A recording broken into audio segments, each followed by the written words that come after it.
Hello, now we'll talk about Toyo Ito, also born on June 1st. And today is June 1st, 2023. And he was born on the same day with Sir Norman Foster and Raphael Vignoli. But let's contemplate the works of this Japanese architect. Was actually born in South Korea, in Seoul, but from Japanese parents. Interesting eyeglasses, but architects do have a problem, I think, with eyeglasses. I don't know why it is so. Le Corbusier chose a distinctive pair of glasses, and since then other architects either mimicked him, even Greg Pasquarelli from Shop masqueraded himself with some glasses kind of inspired by Le Corbusier. Even Stephen Hall sported some strange eyeglasses, I mean the frames. And of course, Philip Johnson, and now we see Toyo Ito. What is it about architects? I mean, you know, we are talking about very important architects. Why can't they choose, less strident or exotic pair of glasses? You know, why do glasses have to be so awkward in a way? Because even this, I think they are awkward, in my opinion. A little bit awkward. Anyway, Toyo Ito, born June 1st, 1941, is a Japanese architect known for creating conceptual architecture in which he seeks to simultaneously express the physical and virtual worlds. He is a leading, well, this is simplistic and even wrongly put, but that's what I took from Wikipedia. He is a leading exponent of architecture that addresses the contemporary notion of a simulated city and has been called one of the world's most innovative and influential architects. In 2013, so 10 years ago, Ito was awarded the Pritzker Prize, one of architecture's most prestigious prizes. He was a likely front-runner for the Pritzker Prize for the previous 10 years. A recent trend has seen less experienced and well-known winners. For example, Chinese architect Wang Shu in 2012, and the award to Toyo Ito is seen as recognition of a lifetime's achievement in architecture. So he is actually 82 years old now. As we can see, he loves books. There are plenty of books there, but he has a very modest architecture office. And I like this. I like the modesty of his office very much. But I don't know what to think about this shirt. Maybe it is Japanese in a way, but that pink, constellation of, spots on the white shirt is a little bit exotic. Let's put it this way. But he looks boyish. He's probably 70 years old here, if not more. And this is the Pritzker. Now we look at it, and is this an approximation of the eyes of an owl? The wisdom bird, or I don't know. Anyway, the Pritzker Architecture Prize. Let's look at it and let's desire it. And now we see here, some of the happy ones. The first one on the top corner is Fry Otto, about whom we talked the other day, and then Sir Norman Foster, and then I almost said, sorry, I know it's totally inappropriate the way I feel like talking. I almost felt like saying, no, I shouldn't say it. But I did think of saying the two Swiss criminals. Of course, they are not, although Jacques Herzog does look a little bit ready to tempt such words. And then Zaha Hadid, Dame Zaha Hadid, and then Richard Meyer, the molester of younger women in his office, and then the mystic so-called mystic Peter Zumthor, and then you know, the subdued, more reticent, but with an ironical, or I don't know, a whimsical smile on his face, Robert Venturi, and then Oscar Niemeyer, who went beyond the age of 100. I think he died on 102, and then Kazuyo Sejima and her partner, and unfortunately I will die before memorizing his name, and then the carpenter and bus truck driver and boxer and Pritzker Prize laureate Tadao Ando, and then Sir Richard Rogers, a former partner of and friend of Sir Norman Foster, and then Jean Nouvel, and then Frank Gehry at the bottom in the lower corner, who will probably outlive Oscar Niemeyer. And then I don't know that architect.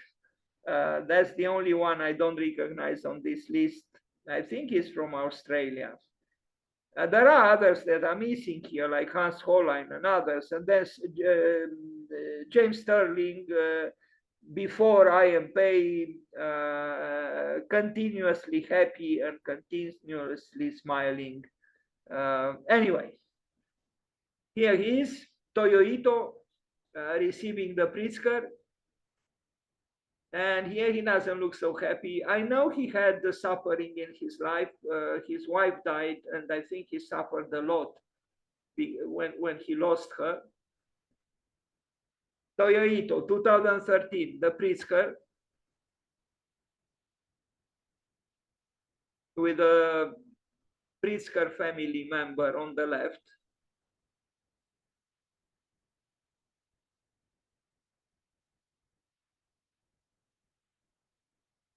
The glory of success, the appeal of success, the seductions of gold and money and success, the self-styled dissatisfied architect born in Seoul. I like this. I think we need more dissatisfied architects. Now, after, you know, Sir Norman Foster, we could welcome a change. Although maybe Sir Norman Foster knew some dissatisfaction too, but his architecture doesn't show it. Okay, Toyo Ito finds inspiration in air, wind, and water. Where is fire? Air, wind, water.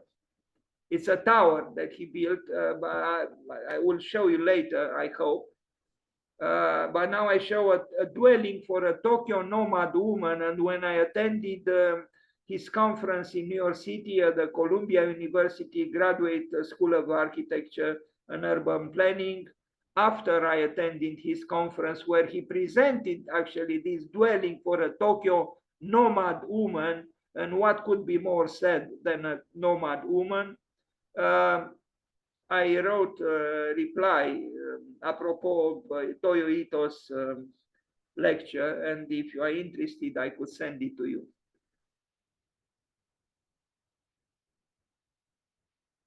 It was like an experimental house that he imagined for a nomad woman in Tokyo.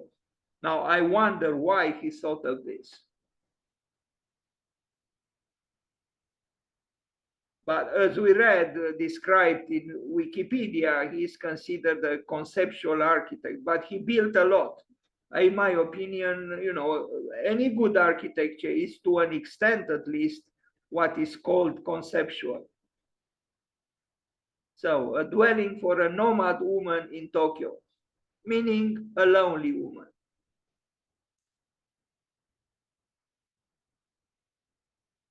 But in the past, the woman was the repository of stability. That's why we say Mother Earth. She couldn't be a nomad under normal conditions. But in the present, you know, a destabilized Earth, the woman probably could take her luggage and leave stability behind. And in that context, perhaps, you know, this work by Toyo Ito has some relevance. But all in all, it's something said about a nomadic woman, you know. Maybe a woman who gave up even the idea of having a family and thus a home. This is from a media center, a mediatek, an important work by him. I hope I come back and I should not have had this image here. Back to the nomadic house. Not nomadic house. But now he analyzed, so to speak, and expressed architecturally also the idea of a nomadic restaurant nomad in Tokyo. So again, Toyo Ito is a complex architect who assumes, even a critical position vis-a-vis, Tokyo or urban life in general. So I would say that his mind is like an umbrella, open, to refer to the words of Walter Gropius. Tiny houses, again, for nomads, Toyo Ito. And the preoccupation with small houses is shown also in the work he exhibited at the Venice Biennial, and I think they received the Golden Lion in that year, not too many years ago. I will show some works from the Venice Biennial that he did, but different kind of houses than the ones you see here. I don't know who commissioned him for these works. Now, the Tower of Winds, you remember, I read about it, but there were no images. Now you can see it.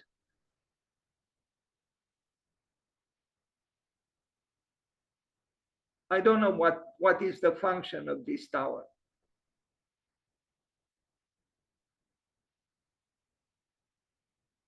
Indeed, he could be a dissatisfied architect, even if he had what we call success. But then we can talk, what is success? It is even more remarkable that an architect with his level of accomplishments still is visited by what we call dissatisfaction.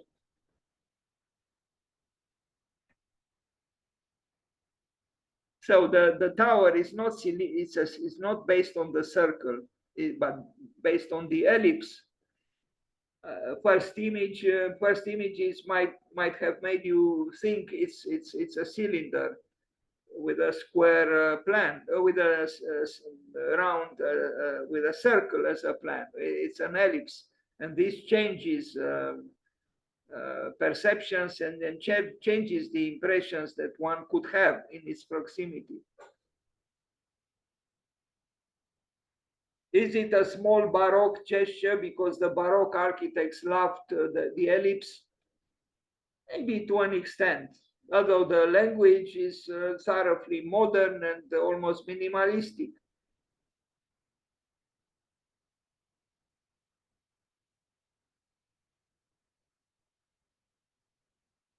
Serpentine Gallery Pavilion in 2002, so 21 years ago in London. I like this building. So you see, he doesn't have a signature way of doing architecture. What is the formal connection between this building and the tower we just saw? There isn't. But look at the interior. Is fragmented, with some kind of formal or graphic neurosis, because yes, it was built in this century, and maybe it expresses something, the dynamics, even the psychological dynamics of our time. Now, how is the structure here? Where is that predictable structure that one can find in, let's say, some of the buildings, maybe a good part of the buildings by, let's say, Sir Norman Foster, whose birthday is also today. This is something which Norman Foster would have never done. And in a way, I admire Norman Foster for not being seduced by the fluctuations of fashion in architecture. He was untouched by postmodernism and untouched by deconstructivism. And I actually think this is a positive attribute of Sir Norman Foster and his architecture.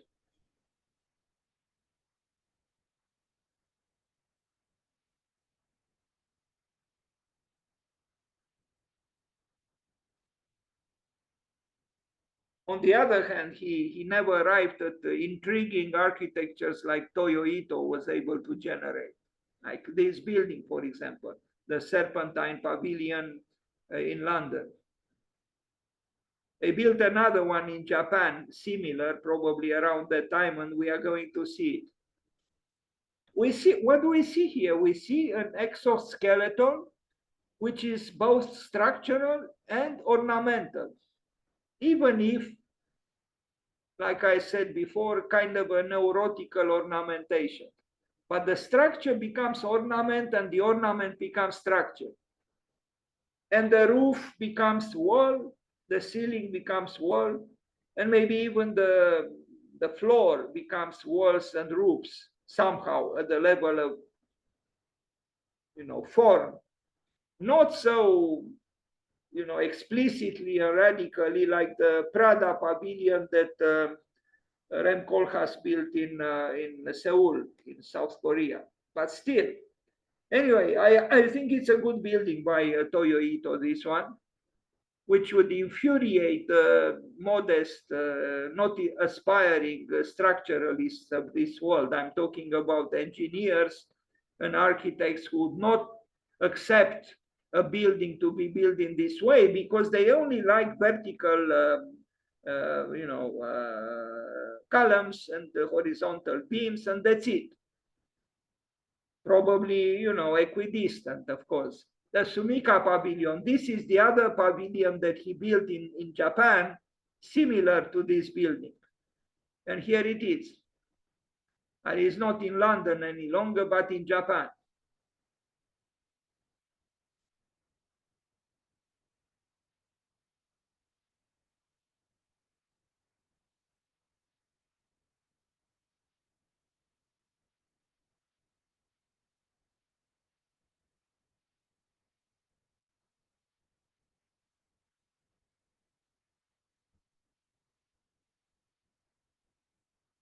And we see here the disarray of a structure, if I am to call it disarray of a structure that is still aspiring towards some kind of a forest of columns, if we are to refer to the Gothic cathedral. There are here some, in the movement of these wooden elements, I guess some kind of a longing for an order which is not possible easily today. But also a quest for embroidery, architectural embroidery. Because what else do we see there on the floor, on the roof? It's an embroidered roof.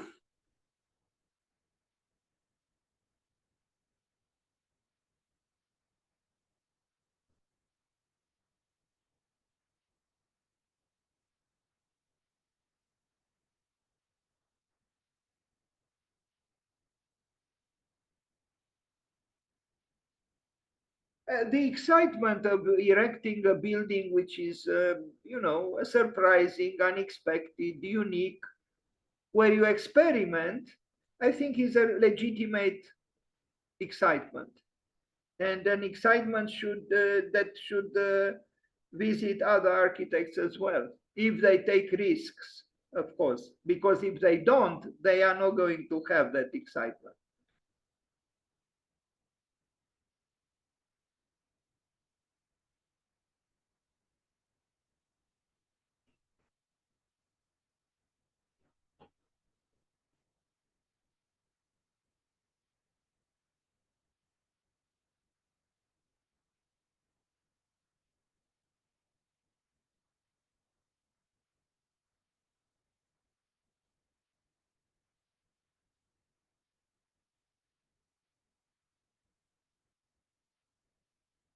Maybe here there is also an expression of a desire for weaving, you know, for a spider's work.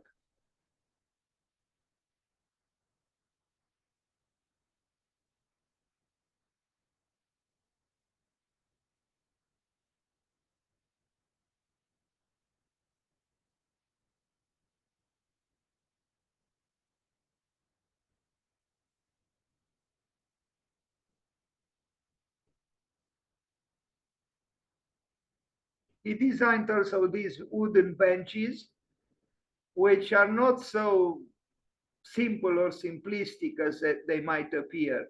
I hope I have another image so we can see there are depressions in the wooden surface where the circles are, or the fragmented circles. You can see a little bit here.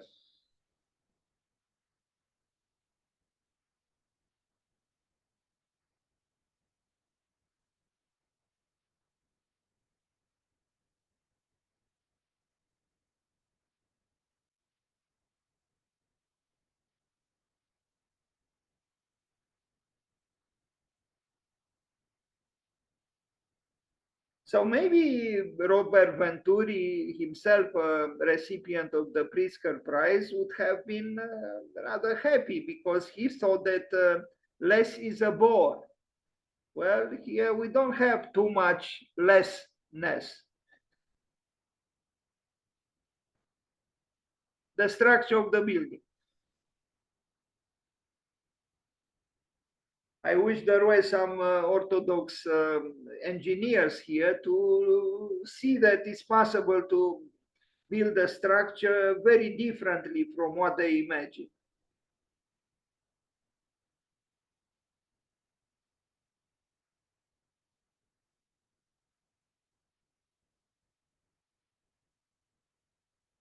Not bad.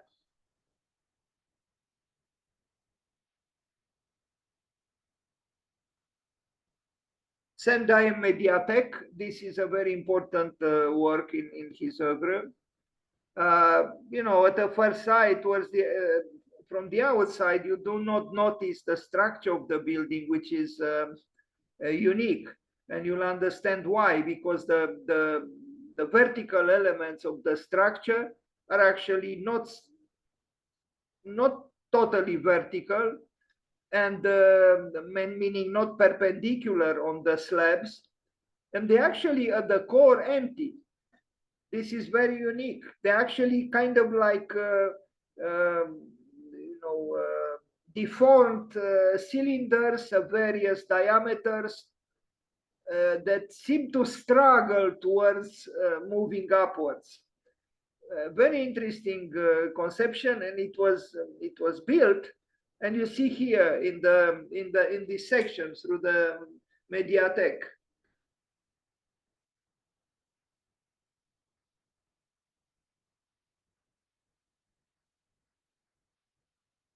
So obviously Toyo Ito had and has a more elastic and even troubled and troublesome or troubling conception about structure.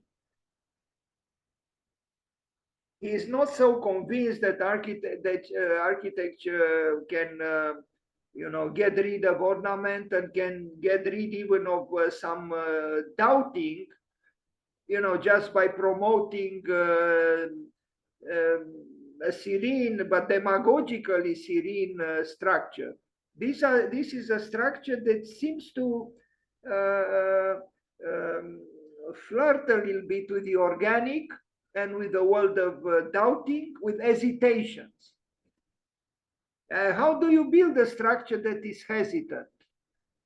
I think it would be interesting if you can do it. The building still stands, but the vertical elements that support the building is rather hesitant. Maybe I could call them Hamletian columns. They are not even columns, they are tubes. You see them well here. In itself, this vertical structural element is an architectural event, not devoid of ornamental tendencies. This picture reminds me a little bit of some towers on the estate of Anselm Kiefer, the famous German artist. And maybe towers built or conceived in this way express some doubting, some pessimism even, although the Mediatek is not a pessimistic function and is not a pessimistic building. But maybe you could understand a little bit, not just the expression of the face of Toyo Ito in some pictures, but also as being described as a dissatisfied architect. Interesting work.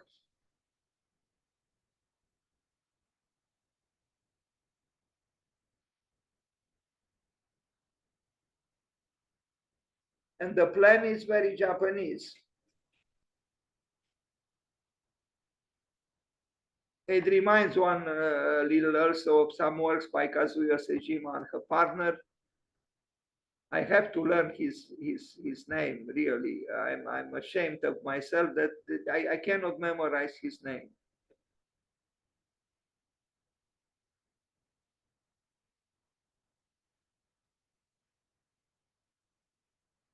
Toyo Ito.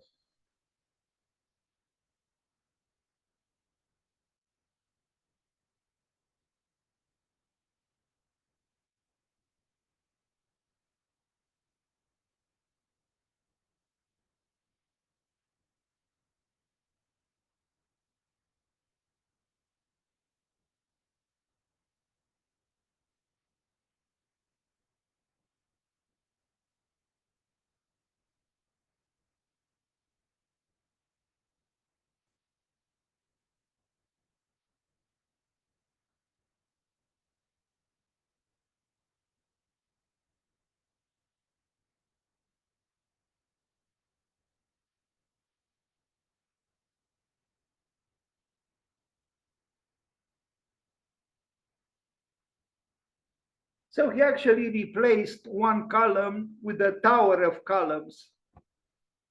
Todd's Omotesando building, I understood that this street or this avenue in Tokyo is famous for its trees. Apparently, there aren't too many avenues like this in the great city that are animated by impressive trees.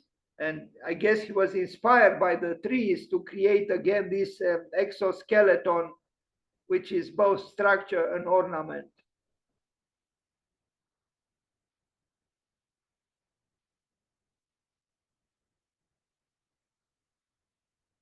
He also welcomes disorder, or rather the spontaneous order of nature, which might appear to be disorder, but is not actually disorder. The aleatory movement of nature is welcomed by this architect, and I think he should be appreciated for this.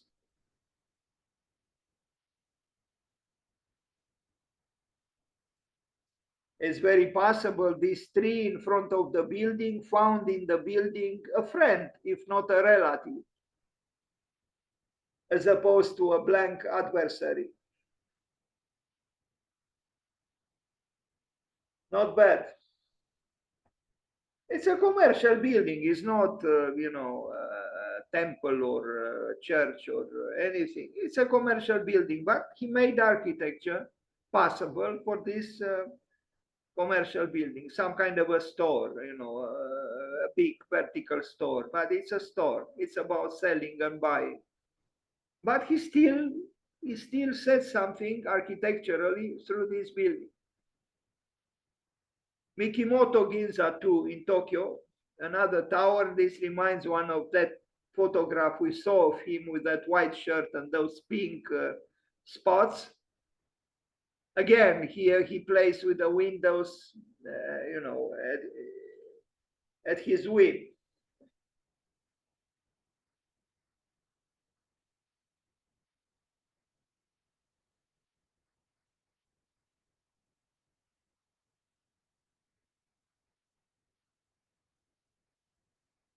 So again, the structure becomes ornament and the ornament becomes structure.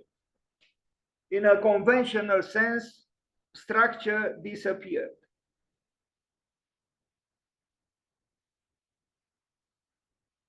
Here is, I think this building he built in Barcelona or in Paris. I regret, I forgot, either in Barcelona or in Paris. It's not in Japan, it's not in Tokyo. A very good public theater building in Japan is this black one. You know, I think even if you didn't know it's a theater, you might have thought it is a theater. Because in its essence, a theater is a black box. This one has the, you know, the engaging geometry and the fragile little openings, if we are to call them windows. They are not really windows. You see here this, you know, constellation of round little openings. I don't know what their function is. I don't know if they are windows or what. Impeccably executed. We are in Japan. Playful, a little bit ominous because of its blackness, but certainly a creative building. And yes, it is a theater. Even if it's not written on it, I am a theater. Or what else could it be?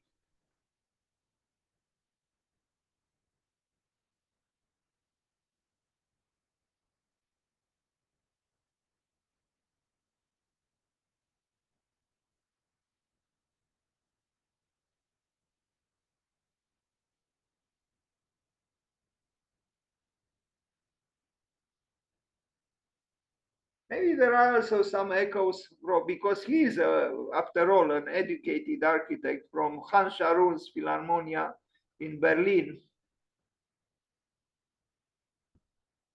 Ito Museum of Architecture in Imabari on the island of Omishima. Now, I never knew exactly if this is a museum of architecture in general or is a museum of his architecture on an island. But in both cases, it is impressive that there are several structures, several pavilions, several buildings dedicated to architecture.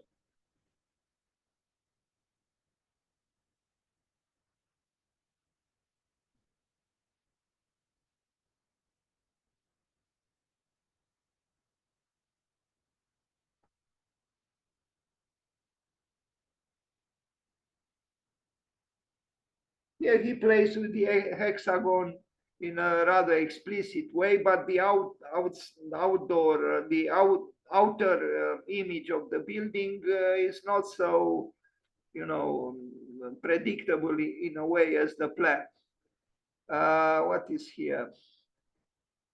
I don't know why I included this picture here.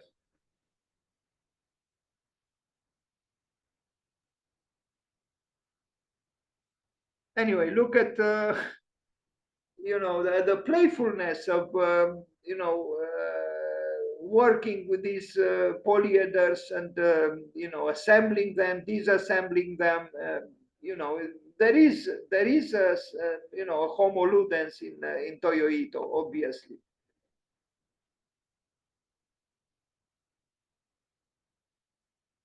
But there are all kinds of buildings. You can see the one on the right is also built by him, which is a little bit different from that, you know, large fragment of the endless column by Brâncuș.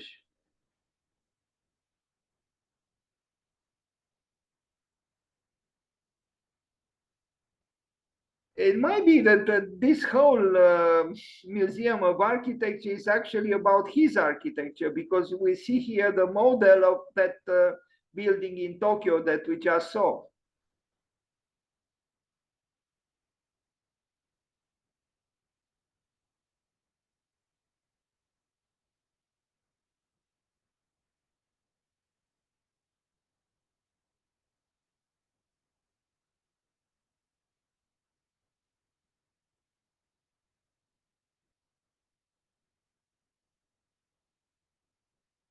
So all these buildings are by him on this island.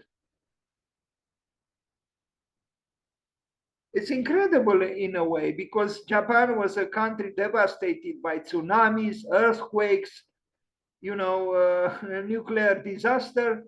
But when you look at these images and this museum and its very function, the clear skies, the clear water. It's as if this country never knew drama or tragedy or the bombings of Hiroshima and Nagasaki.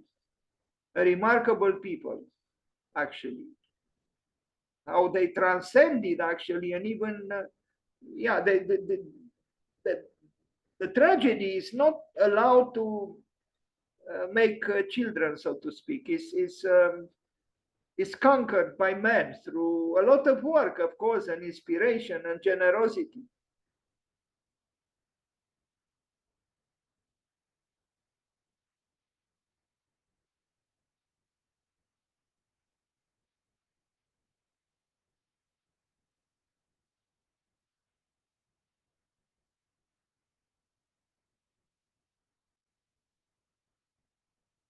He even built a museum for artworks about the mother and the child. I hope I have here, dedicated only to works, artworks celebrating motherhood. Uh, in my essay, I talked about how this is what he wrote, Toyo Ito. In my essay, I talked about how a human being has two bodies. One is the physical body. We used to drink water, wake up, and so on, perform very primitive actions, while the other body is what I call the subconscious body, which is our soul. Architecture today really needs to stimulate and work around both bodies. Actually, my architecture is still focused on that. I feel it can never be one or the other body. There needs to be an harmony between the bodies, the two bodies, and how that harmony is reflected in architecture is one of my biggest focus. Very interesting. So, like Stephen Hall, who didn't yet receive the Pritzker, but he deserves it, Toyo Ito also values the so-called the other body, the subconscious body, meaning the soul. Not too many architects talk about the soul, and not too many architects try to honor the soul with an adequate architecture.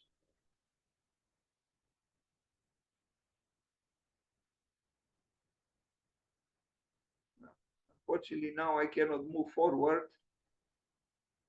I don't know why, and it's embarrassing, but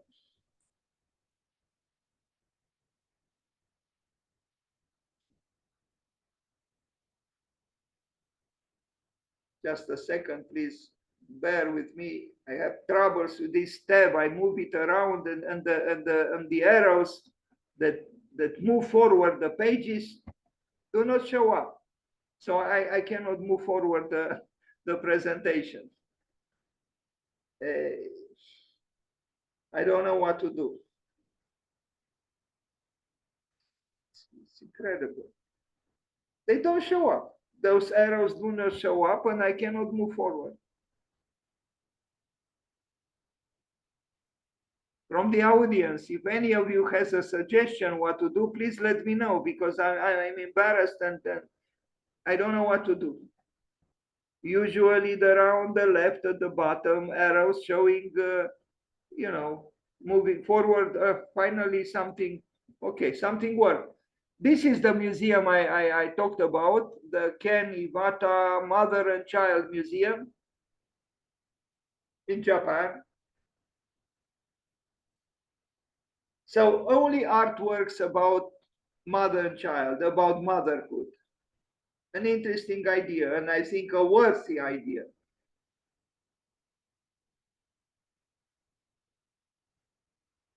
I think I have here also a picture with him visiting his own building.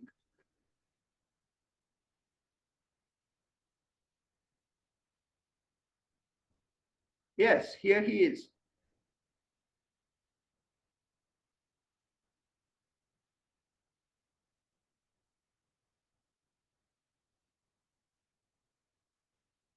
The Mother and Child Museum, Toyo Ito, Japan. Here he is again.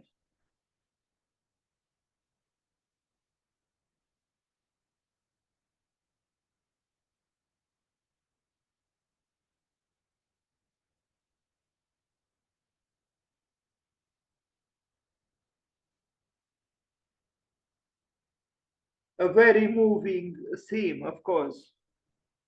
I wish there were more museums with this theme in the world.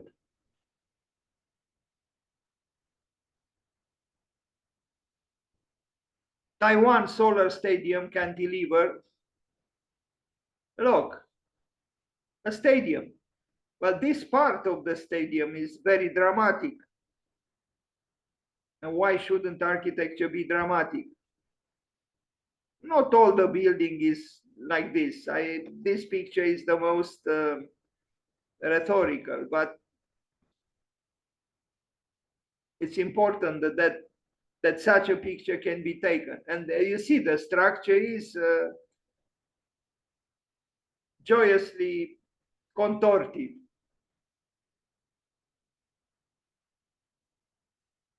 He built also something in Spain, which was abandoned, and I think I hope I have pictures of that. Also, somehow similar to this, a smaller structure, and for some reason was not finalized the work and abandoned and maybe even vandalized.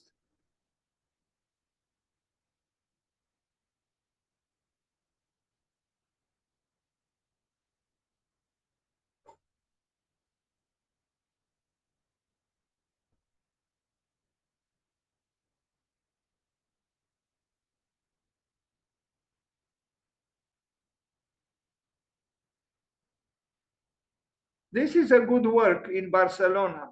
There are two towers, a hotel and some kind of office housing, I think. This is the hotel on the left, the reddish one.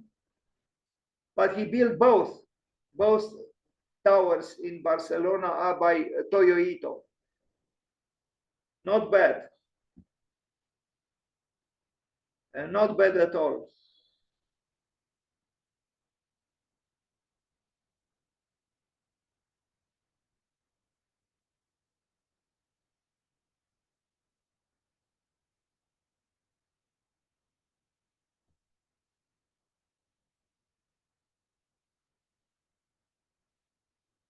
Architecture is not only about reason, and it's not only about justifications, and it's not only about objectivity, it's also about subjectivity and even capriciousness. I mean, here there are some architectonic decisions that he took, which are subjective in their nature, but is nothing wrong. Quite the opposite. It is that this very subjectivity that gives architectonic quality and interest to the buildings.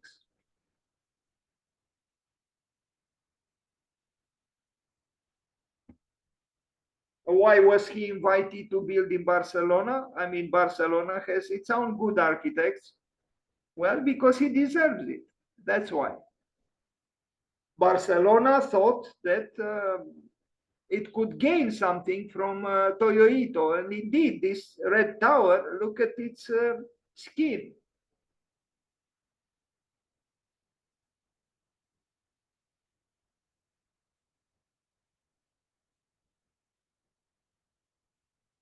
In a certain way, Toyo Ito is the opposite architect of Sir Norman Foster. Sir Norman Foster has 1,500 employees.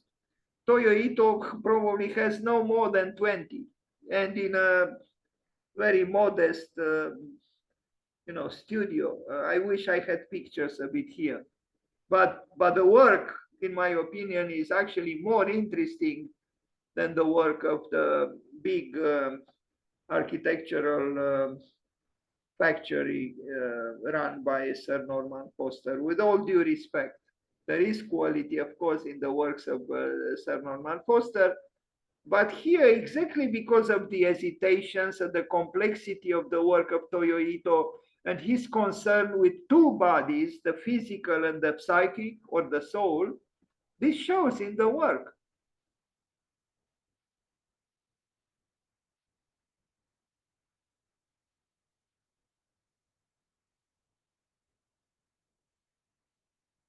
And if there are fluidities, the fluidities are not so predictable and even commercial or mundane as those of, let's say, mad architects and others. They are more complex.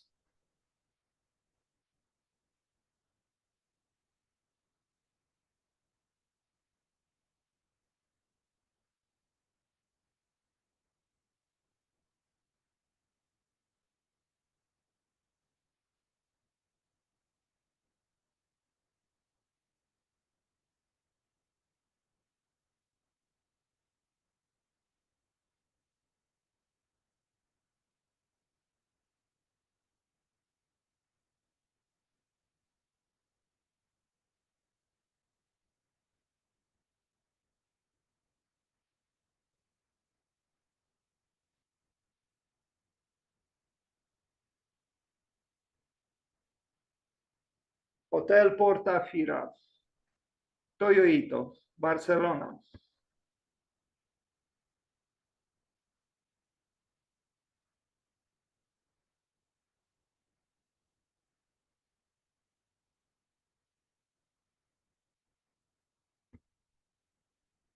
Well, from the web.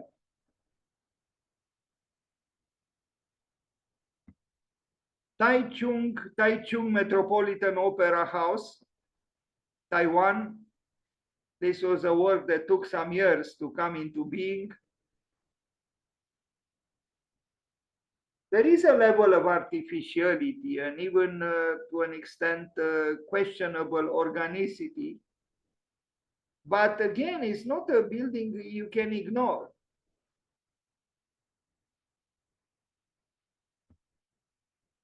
I'm not so convinced about all that large glass surface, nor about this the rather almost pop facade. But there are intricacies here, those erosions, those tentacles of the outside that attack the inside. I think he worked on this building with Andrea Branzi, an interesting Italian architect designer.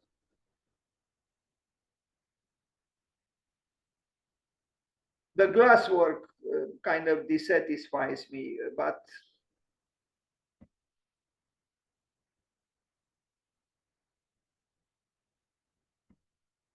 I mean the windows, these large windows.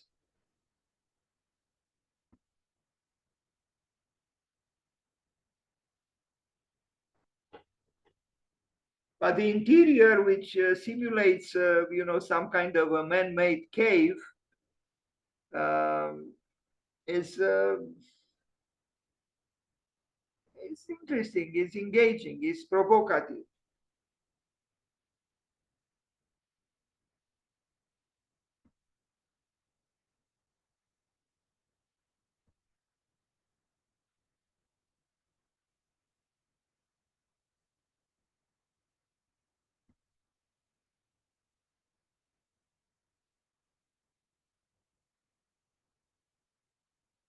One thing is for sure, the building of this building was an adventure. For the architect, even for the client, for the builders, and it pays off.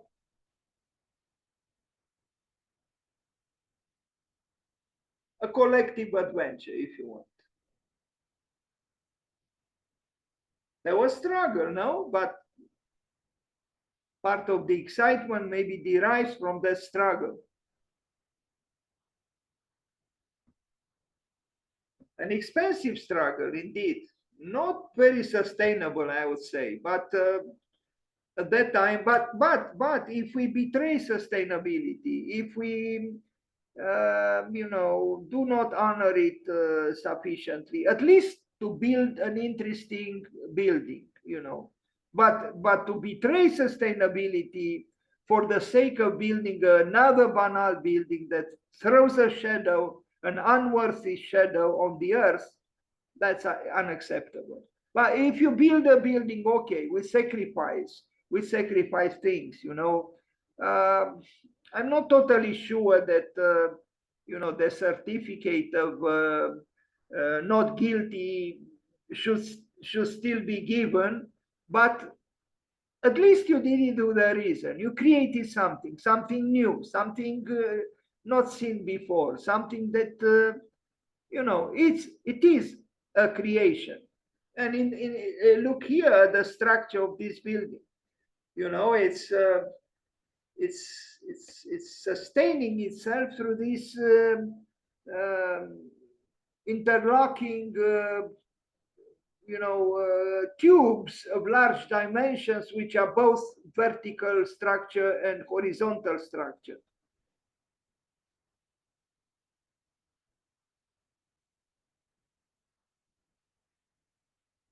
It's an organism, maybe too artificially exposed towards the outside, but it's still unique.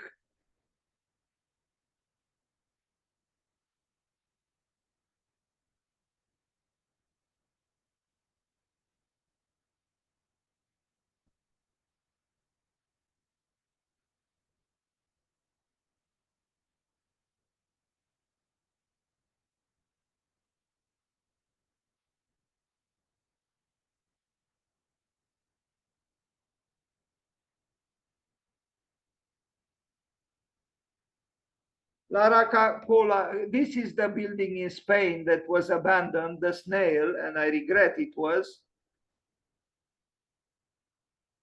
I don't know exactly what its function was supposed to be, the snail.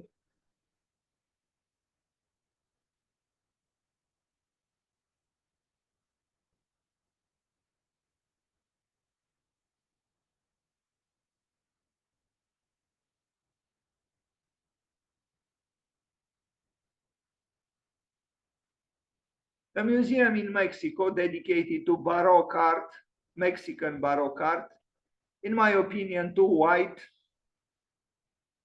The Baroque spirit deserves something else, in my opinion. Maybe even more so in Mexico. It's this excessive whiteness is a little bit not doing justice to the Baroque art, and especially in that part of the world, perhaps. I don't know why he made it so whitish. So white, actually.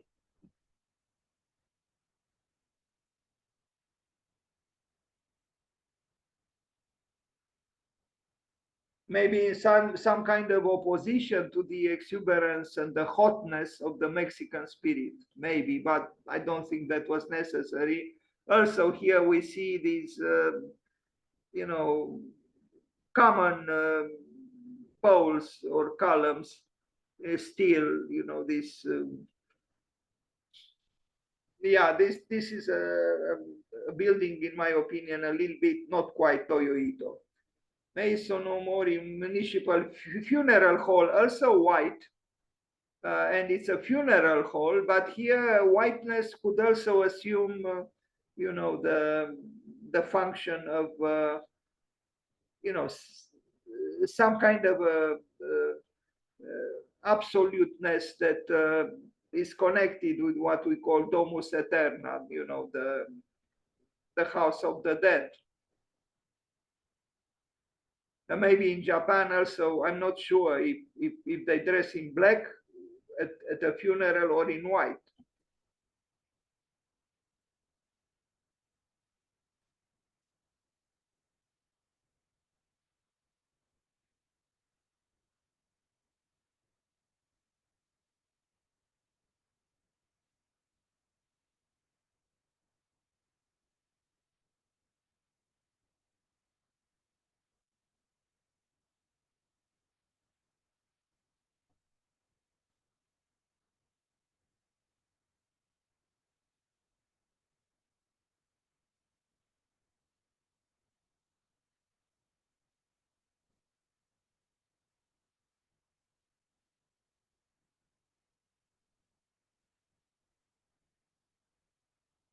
Well, the snail motif seem to interest him, and this is shown also in this work.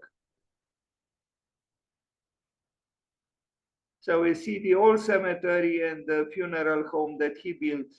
Um,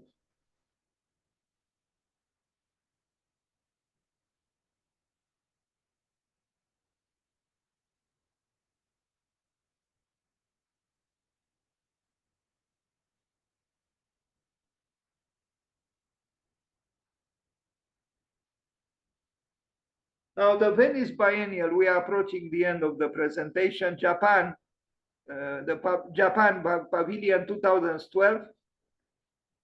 He's actually building some experimental modest houses for so-called common people together with his associates or students, even his employees, his collaborators. And they are very unexpected because they have a level of spontaneity and even primitiveness that you wouldn't easily expect from an architect of his accomplishments and the sophistication of many of his buildings.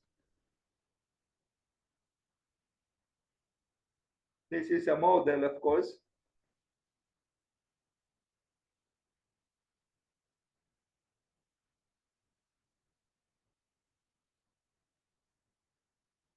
That was part of the exhibition at the Venice Biennial in 2012, 11 years ago.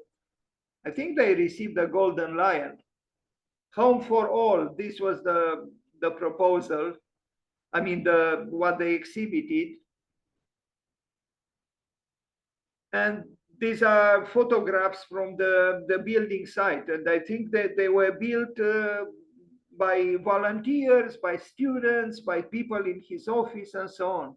A drawing, you know, but an architecture that is very close to being, you know, almost amateur architecture and, you know, some kind of an untrained, you know, vernacular architecture, vernacular everything. You know, it's unexpected from a Pritzker Prize laureate, but I'm very happy that he engaged in such activities at all. Like, you know, buildings built by the people for the people, with suggestions coming from a very sophisticated and accomplished, you know, architect.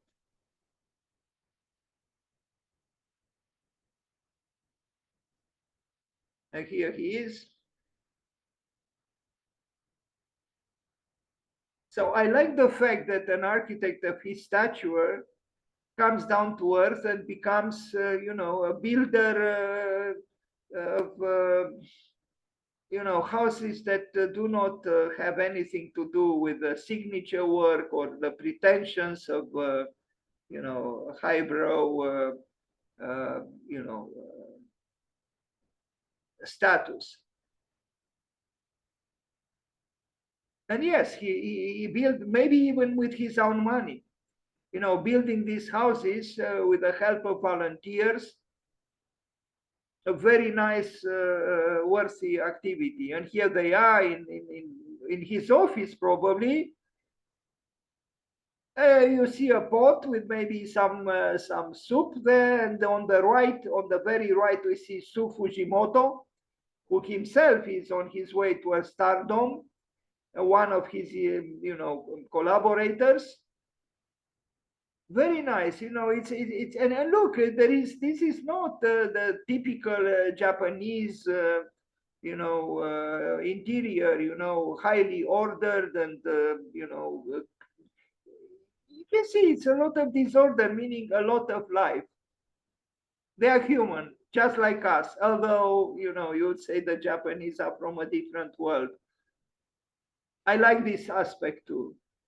You know, you will not see such a pot in the office of Sir Norman Foster. In no way. Nice, very nice.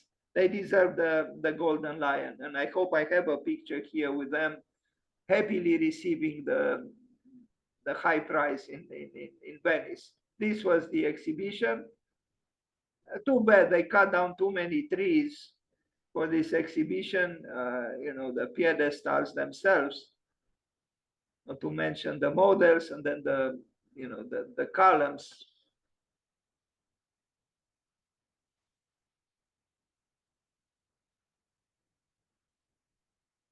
The Venice Biennial, Toyo Ito. And you see the exhibition mimics what was happening on site in Japan. And, you know, technical drawings for the houses, so they were not as ad hoc as I thought, or as they might appear. Here they are, Su Fujimoto, the second from the right.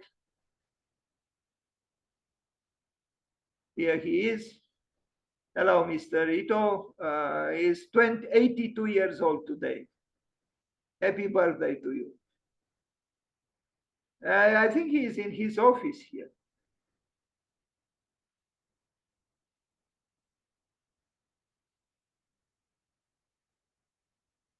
And here they are. The Venice Biennial. The second on the left, Toyo Ito. The second on the right, So Fujimoto. And unfortunately, I do not know. I think the one in the middle is also an important architect now in Japan, but Japan, unfortunately, I don't know his name.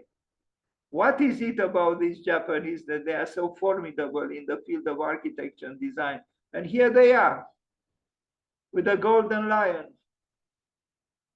Nice. Let's congratulate them because they deserve it.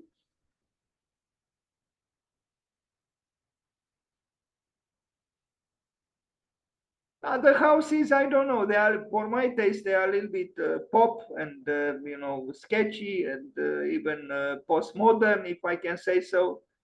Excessively whimsical but playful. The University Library in Taipei. Now, this is a strange work because the quotation from Frank Lloyd Wright from his mushroom columns at the Johnson Wax Center in Wisconsin is so explicit. I'm sure he knows that everybody would know. Maybe it's a way of paying homage to Frank Lloyd Wright, but I'm not sure if Frank Lloyd Wright would have been amused, because something very similar was done by Frank Lloyd Wright at Johnson Wax Center in Wisconsin. And he's only quoting, but explicitly, this is not plagiarism, it's because everybody knows that work by Frank Lloyd Wright. So when you see this work by Toyo Ito, you wonder, you know. Yet there are differences, but still it is clear to me it cannot be otherwise. He was inspired by the work of Frank Lloyd Wright, but like his white shirt with the pink spots that we saw him dressed with at the beginning of the presentation, here also there is a different kind of aesthetic, architectural aesthetic or aesthetics, but filtered, so to speak, through the great example of Wright's work. I find it a little bit unconvincing, actually. It's probably an homage to Wright, but it belongs to our time, yes, in the sense that we almost make fun of everything, and I'm not sure that this is really needed. It's an interesting work, but it puzzles me a little bit. Its relation with the before mentioned Johnson Wax work by Frank Lloyd Wright.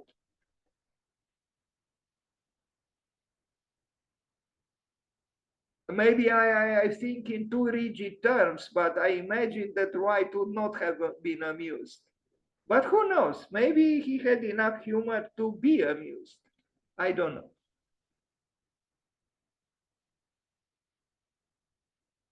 But, you know, I was thinking of a possible word instead of aboriginal, unoriginal. And in a certain way, this is an unoriginal work.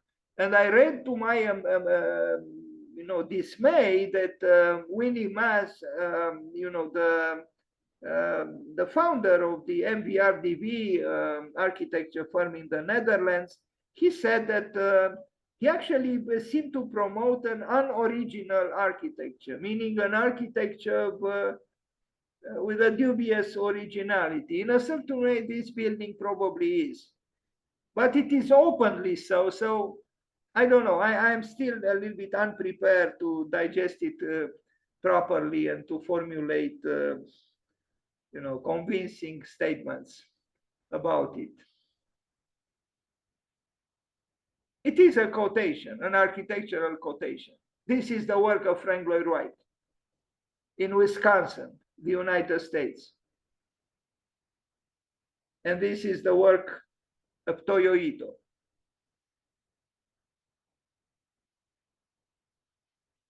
So it was clearly inspired by, or he was thinking of Frank Lloyd Wright, no doubt. I am closer to accepting and applauding the work of Frank Lloyd Wright, but an interesting attitude actually in design. But I know the Japanese, when they let's say they, even if they copy a woodcut done by a, you know, past master or a previous master, that's not plagiarism. It's a way of honoring a past master by reenactment. And what we see in the work of Toyo Ito here is a reenactment of something that Frank Lloyd Wright did. That's it. So let's wish him happy birthday and thank you for being here today.